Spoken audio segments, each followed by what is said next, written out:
जी, good morning students. बेटा आज हम आरंभ करते हैं वसंत भाग 3। लेसन है हमारा 17, बाज और सांप। बाज क्या होता है? पक्षी होता है जो आसमान में उड़ता है, और सांप क्या होता है? जो जमीन पर रेंगता है। तो इनके बारे में इस पाठ में बताया गया है, और लेखक है इनके निर्मल वर्मा। कौन है लेखक? निर्मल वर्मा। तो देखिए इस पाठ में क्या बताया गया है। समुद्र के किनारे ऊंचे पर्वत की अंधेरी गुफा में एक सांप रहता था। समुद्र के किनारे पर पर्वत की एक अंधेरी गुफा थी, पहाड़ की कोई अंधेरी गुफा थी, उसमें एक सांप रहता था। समुद्र की तूफानी लहरें धूप में चमकती, झिलमिलाती और दिन भर पर्वत की चट्टानों से टकराती रहती थी। समुद्र के अंदर जो तूफानी लहरें उठती थी, वे धूप में चमकती लहरें उठती हुई धूप में चमकती दिखाई देती थी, झिलमिलाती दिखाई देती थी, और दिन भर पर्वत की चट्टानों से टकराती रहती थी। पर्वत की अंधेरी घाटियों में एक नदी भी बहती थी। पर्वत की जिस अंधेरी गुफाओं में सांप रहता था, उधर पर्वत की अंधेरी घाटियों में एक नदी भी बहती थी। अपने रास्ते पर बिखरे पत्थरों को तोड़ती, शोर मचाती हुई यह नदी बड़े जोर से समुद्र की ओर लपकती जाती थी। जो अंधेरी घाटियों में एक नदी बहती थी, वह क्या करती थी? जो भी उसके रास्ते में पत्थर आते, उनको तोड़ती हुई, शोर मचाती हुई। जब पानी वेग से चलता है तो पानी की आवाज आती है, तो ऐसे लगता है जैसे ये पानी शोर मचा रहा है, ये नदी शोर मचा रही है। शोर मचाती हुई यह नदी बड़े जोर से समुद्र की ओर लपकती जाती थी। यानी यह नदी शोर मचाती हुई बड़े वेग से बहती हुई समुद्र में जाकर मिल जाती थी। जिस जगह पर नदी और समुद्र का मिलाप होता था, वहां लहरें दूध के झाग सी सफेद दिखाई देती थी। और जिस स्थान पर क्या होता था?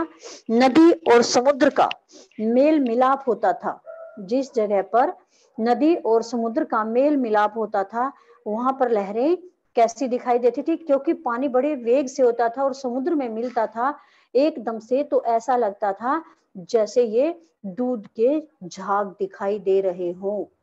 इतना कुछ सूर्य की रोशनी उसके ऊपर गिरती थी, कुछ पानी इतनी तेजी से चल बहता था, तेजी से जाकर समुद्र में मिलता था कि वहां देखने पर ऐसा लगता था कि जैसे दूध के झाग दिखाई दे रहे हो, बिल्कुल सफेद दिखाई देते थे वे झाग।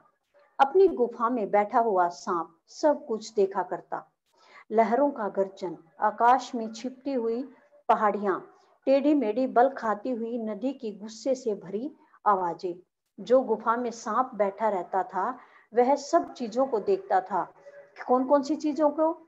लहरों की गर्जन को, आकाश में छिपती हुई जो पहाड़ियां थी, जो आकाश को छूती हुई पहाड़ियां थी, ऊंची ऊंची पहाड़ियां थी, टेढ़ी मेढ़ी बल खाती हुई नदी की गुस्से से भरी आवाजें। जो नदी है वह ऐसे तो है नहीं कि बिल्कुल सीधी बहती रहेगी, टेढ़ी मेढ़ी नदी है, टेढ़े मेढ़े रास्ते से नदी गुजर रही है, और ऐसे लगता है जैसे टेढ़ी मेढ़ी बल खाती हुई यह नदी चली जा रही हो। जैसे सांप टेढ़ा मेढ़ा चलता है, इसी तरह से नदी भी कहीं न कहीं से टेढ़ी मेढ़ी है। और उस नदी में से बहता हुआ पानी आवाज करता हुआ सांप को कैसा लगा? जैसे गुस्से से आवाज कर रहा हो। वह मन ही मन खुश होता था कि इस गर्जन तर्जन के होते हुए भी वह सुखी और सुरक्षित है। वह मन ही मन बहुत खुश होता था कि जो ये गर्जन है, इसके होते हुए भी मैं हर चीज से, हर कष्टों से दूर हूं, यहाँ पर सुखी हूं और सुरक्षित हूं। मुझे कोई भय नहीं है, कोई उसे दुख नहीं दे सकता। उसे लगता था कि यहाँ उसे कोई भी दुख नहीं पहुंचा सकता। सबसे अलग, सबसे दूर वह अपनी गुफा का स्वामी है। उसे लगता था कि वह हर एक आदमी से, हर एक चीज से, दुखों से, सुखों से, हर चीज, हर कठिनाइयों से, मुसीबतों से दूर है और अपनी गुफा में आराम से रहता है। वह अपनी गुफा का स्वामी है, न किसी से लेना न किसी से देना। सांप को क्या लगता था, न किसी को मुझे कुछ देना है और न मुझे किसी से कुछ लेना है, मैं यहाँ आराम से अपना जीवन बिता रहा हूँ। दुनिया की भाग दौड़, छीना झपटी से वह दूर है। जो सांप है वह कैसे है, दुनिया की छीना झपटी से बिल्कुल दूर है, आराम से वहां पर रह रहा है, उसे किसी प्रकार का कोई भी कष्ट नहीं है, हर चीज से वह दूर है। सांप के लिए यही सबसे बड़ा सुख था। सांप के लिए ये क्या था, हर चीज से दूर होना, अपनी गुफा में आराम से रहना सबसे बड़ा सुख था। एक दिन एकाएक आकाश में उड़ता हुआ खून से लथपथ एक बाज सांप की उस गुफा में आ गिरा। एक दिन अचानक क्या हुआ कि आकाश में एक बाज उड़ रहा था और वहां से खून से लथपथ वह बाज उस सांप की गुफा में आकर गिर गया। उसकी छाती पर कितने ही जख्मों के निशान थे। बाज की छाती पर बहुत सारे जख्मों के निशान थे, पंख खून से सने थे और वह अधमरा सा जोर शोर से हाँफ रहा था। उसकी बाज की छाती पर बड़े ही जख्मों के निशान थे, जो पंख थे उसके वे भी खून से सने हुए थे और वह जैसे आधा मरा हुआ हो ऐसा अधमरा दिखाई दे रहा था और जोर जोर से हाँफ रहा था। जमीन पर गिरते ही उसने एक दर्द भरी चीख मारी और पंखों को फड़फड़ाता हुआ धरती पर लौटने लगा। जैसे ही बाज जमीन पर गिरा, गिरते ही उसने दर्द से भरी चीख मारी, क्योंकि उसे बहुत अधिक दर्द हुआ और चीख मार करके तड़फ रहा था। तड़फ के कारण चीख मार रहा था और अपने पंखों को फड़फड़ाता हुआ जमीन पर लेटने लगा। यानी कि चैन से उससे बैठा नहीं जा रहा था, उसको बहुत अधिक घाव हुए हुए थे, इस कारण दर्द भी था, दर्द के कारण चीख मार रहा था और तड़फ रहा था। तड़प के कारण अपने पंखों को फड़फड़ाता हुआ जमीन पर भी इधर उधर लौट रहा था, कभी इधर लेट रहा था तो कभी उधर करवट लेकर लेट रहा था। तड़प के कारण हिल डुल रहा था। डर से सांप अपने कोने में सिकुड़ गया। बाज को इस प्रकार से तड़पता हुआ देख करके, चीखता हुआ देख करके सांप डर गया और वह अपने एक कोने में सिकुड़ गया, दुबक गया। किंतु दूसरे ही क्षण उसने भांप लिया कि बाज जीवन की अंतिम सांसें गिन रहा है और उससे डरना बेकार है। दूसरे ही क्षण क्या हुआ, पहले तो सांप डरकर कोने में दुबक गया था, फिर उसे एकदम से उसी दूसरे क्षण ध्यान आया कि उसने जान लिया कि यह बाज तो जीवन के अंतिम सांसें गिन रहा है, यानी मृत्यु को प्राप्त होने वाला है, इससे डरना बेकार है। यह सोचकर उसकी हिम्मत बंधी और वह रेंगता हुआ घायल पक्षी के पास जा पहुंचा। क्या हुआ, धीरे धीरे सांप रेंगता हुआ, हिम्मत बांधकर रेंगता हुआ घायल बाज के पास जा पहुंचा। उसकी तरफ कुछ देर तक देखता रहा, फिर मन ही मन खुश होता हुआ बोला, क्यों भाई, इतनी जल्दी मरने की तैयारी कर ली है। सांप बाज के पास पहुंचा और पहुंचकर कुछ देर तो उसे देखता रहा, फिर मन ही मन में खुश होकर के बोला, क्यों भाई, इतनी जल्दी मरने की तैयारी कर ली है। यानी सांप बहुत ही खुश हो रहा था। सॉरी। बाज ने एक लंबी आह भरी, ऐसा ही दिखता है कि आखिरी घड़ी आ पहुंची है, लेकिन मुझे कोई शिकायत नहीं है। बाज ने एक लंबी आह भरी, दर्द से तो तंग हो ही रहा था, लंबी आह भरी और सांप को कहा कि मुझे ऐसा ही दिखाई दे रहा है कि मेरा अंतिम समय आ गया है, लेकिन मुझे अब कोई शिकायत नहीं है। किस चीज की कोई शिकायत नहीं है? देखिए, मेरी जिंदगी भी खूब रही भाई, जी भरकर उसे भोगा है। क्या शिकायत नहीं है कि जी भरकर अपनी जिंदगी को सुख से भोगा है, आसमान में उड़ा हूं, मुझे अब मर जाने में कोई तकलीफ नहीं है।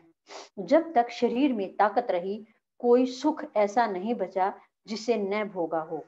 बाज ने कहा, जब तक मेरे शरीर में ताकत रही, तब तक ऐसा कोई भी सुख नहीं बचा जिसे मैंने न भोगा हो। दूर दूर तक उड़ाने भरी हैं, आकाश की असीम ऊंचाइयों को अपने पंखों से नाप आया हूं।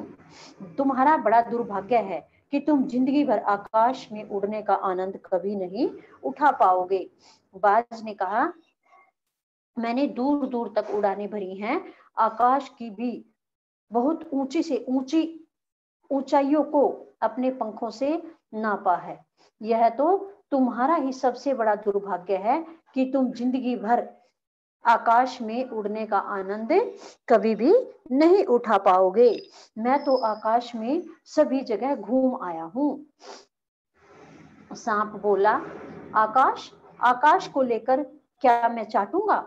आकाश में आखिर रखा क्या है? सांप ने कहा कि आकाश क्या है? आकाश, आकाश में तो कुछ नहीं है ऐसा। क्या मैं आकाश को चाटूंगा? क्या रखा है आकाश में? क्या मैं तुम्हारे आकाश में रेंग सकता हूँ? क्या मैं तुम्हारे आकाश में रेंग सकता हूँ? रेंग कर क्योंकि वो पेट के बल पर जमीन पर चलता है सांप, तो आकाश में कैसे उड़ सकता है? इस कारण कह रहा, क्या मैं तुम्हारे आकाश में रेंग सकता हूँ? ना भाई, तुम्हारा आकाश तुम्हें ही मुबारक, मेरे लिए तो यह गुफा भली। इतनी आरामदेह और सुरक्षित जगह और कहाँ होगी? सांप ने कहा कि ना भाई, मैं तुम्हारे आकाश में रेंग थोड़ी सकता हूँ। ना भाई, तुम्हें ही तुम्हारा आकाश मुबारक हो, मेरे लिए तो यह गुफा ही बहुत अच्छी है, इतनी आराम देने वाली है, सुरक्षित जगह, और मुझे इससे ज्यादा कहाँ मिलेगी? इससे ज्यादा सुरक्षित जगह मुझे और कहीं भी नहीं मिलेगी।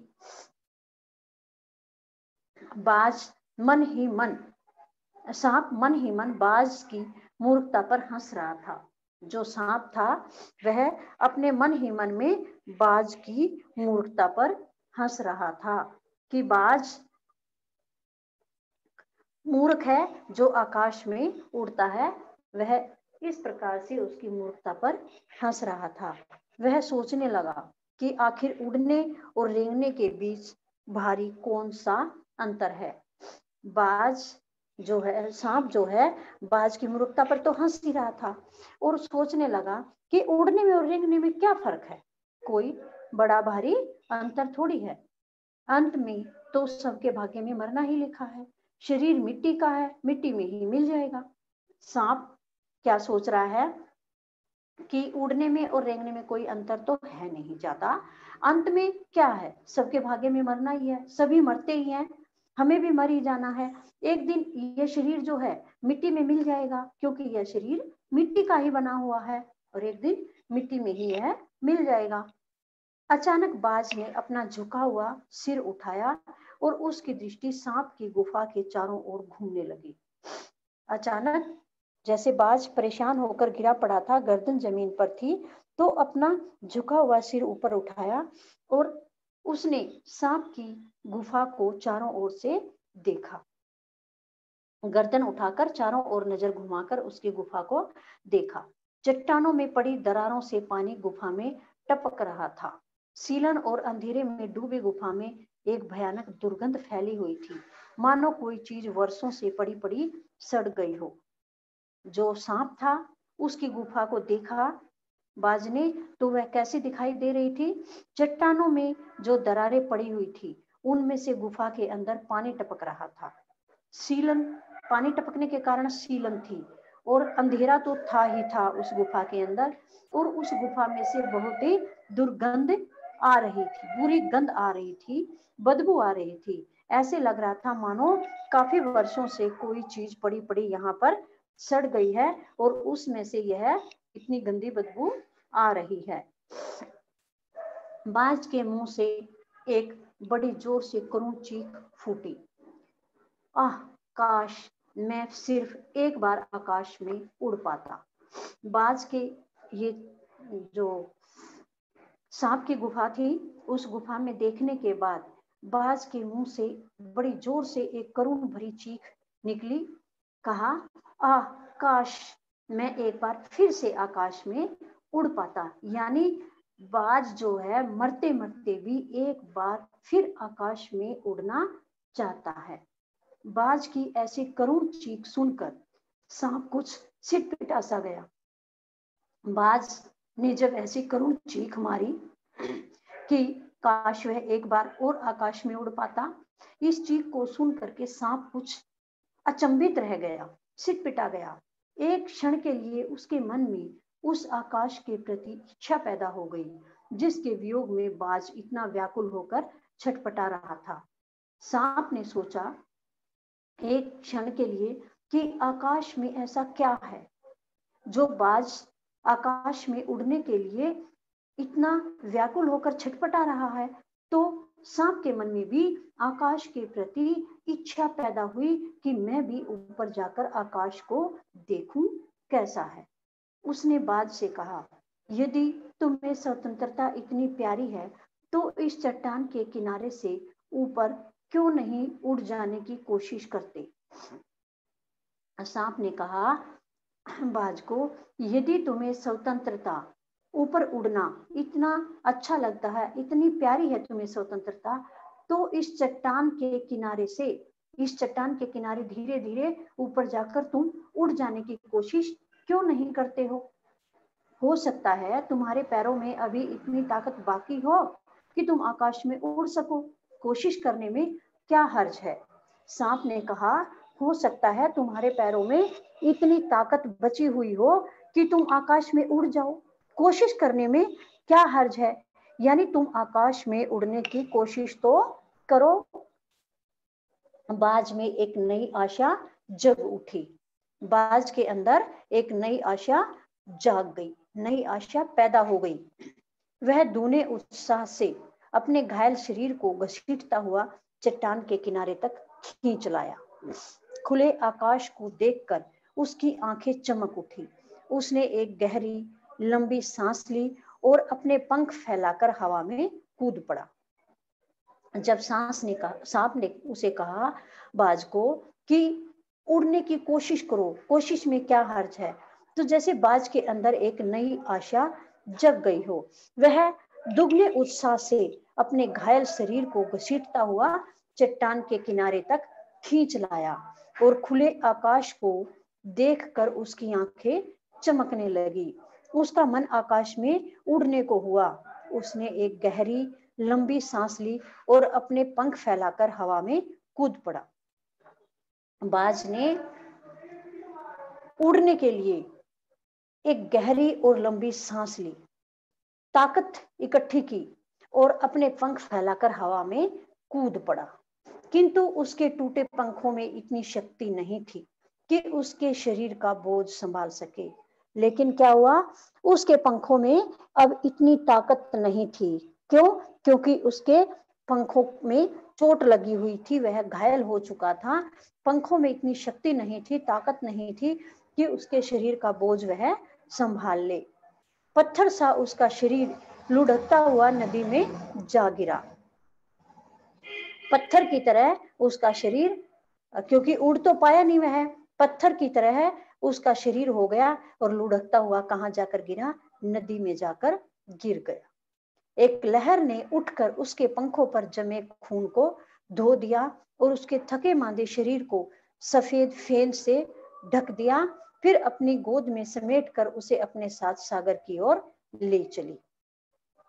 जैसे ही बाज ने उड़ने की कोशिश की, उसके पंखों में इतनी ताकत नहीं थी, क्योंकि वह घायल हुआ पड़ा था, कि पंख उसके शरीर को संभाल पाते।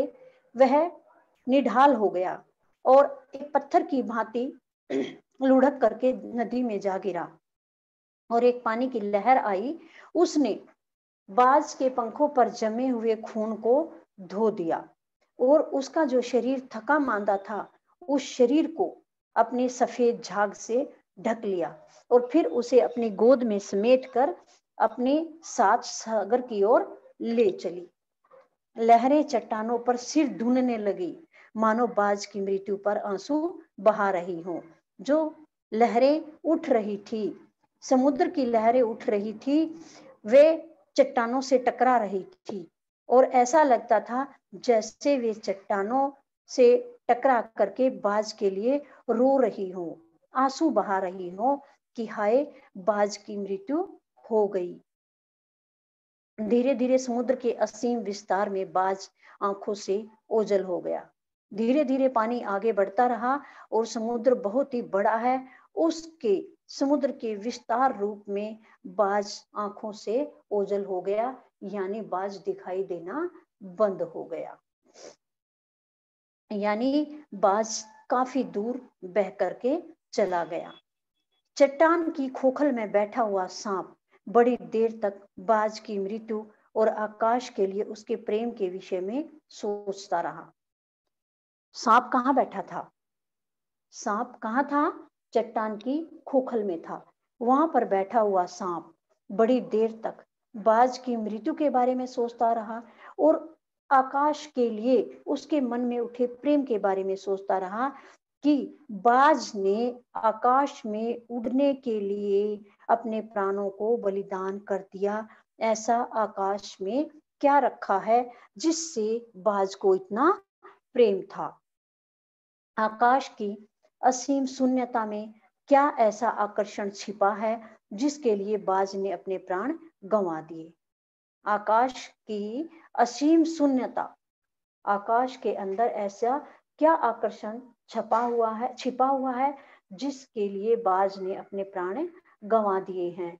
वह खुद तो मर गया लेकिन मेरे दिल का चैन अपने साथ ले गया। बाज ने सांप ने क्या कहा बाज के बारे में कि बाज स्वयं तो मर गया लेकिन मेरे दिल का चैन अपने साथ ले गया। न जाने आकाश में क्या खजाना रखा है। बाज स्वयं तो मर गया लेकिन मेरा दिल बेचैन हो गया कि मैं हैरान हूं, मेरे दिल में बार बार ये बेचैनी उठती है कि न जाने आकाश में ऐसा क्या खजाना रखा था जिसके लिए बाज ने आकाश में उड़ने का प्रयत्न किया और जिस कारण उसने अपनी जान गंवा दी। एक बार तो मैं भी वहां जाकर उसके रहस्य का पता लगाऊंगा, चाहे कुछ देर के लिए ही हो। सांप क्या सोच रहा है कि एक बार तो मैं भी आकाश में जाकर उसके रहस्य का पता लगाऊंगा, चाहे थोड़ी देर के लिए मैं आकाश में चला जाऊं। कम से कम उस आकाश का स्वाद तो चख लूंगा, कम से कम उस आकाश का स्वाद तो चख लूंगा, यानी उस आकाश के बारे में जानकारी तो प्राप्त कर लूंगा कि उस आकाश में ऐसा क्या रखा है। वहां जाकर के उस आकाश के बारे में मैं पता लगाऊंगा जिसके लिए बाज इतना तड़फ रहा था कि काश मैं एक बार फिर आसमान में उड़ जाऊं। और उसने घायल होते हुए भी आसमान में उड़ने की कोशिश की, जिस कारण उससे उड़ा नहीं गया और वह नदी में गिरकर मर गया। तो अब आज की मीटिंग में इतना ही चैप्टर करते हैं, बाकी